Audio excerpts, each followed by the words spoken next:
cop tries to arrest drunk lawmaker, gets a mouthful of fury from nasty woman. A Kansas councilwoman failed to appear in court after a drunk arrest. When the police showed up to apprehend her, things got ugly.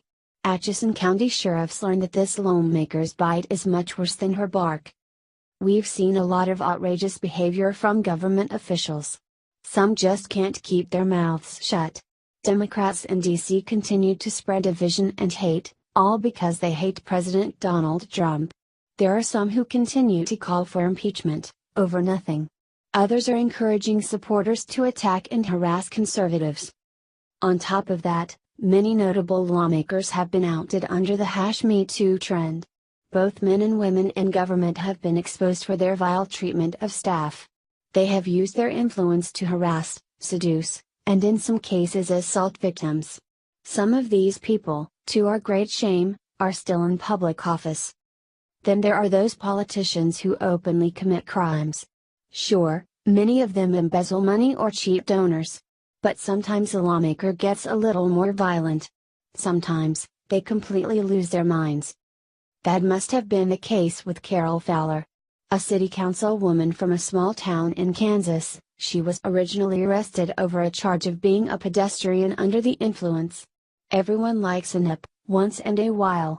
But we expect a councilwoman, even one from a small town, to keep it indoors. Naturally, she refused to show up for her court date.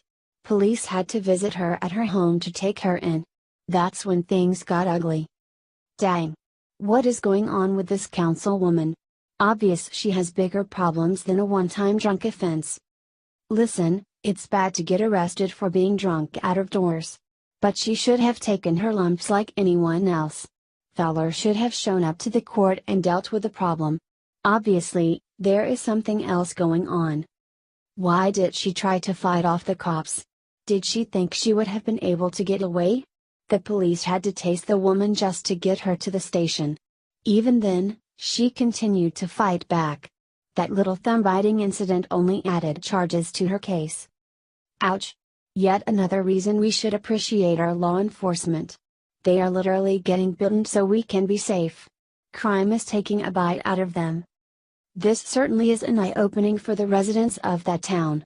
Be careful who you vote for. Of course, it remains to be seen whether Fowler will hold on to her position. I mean, sure, it's a small town. But even they deserve leaders who don't chomp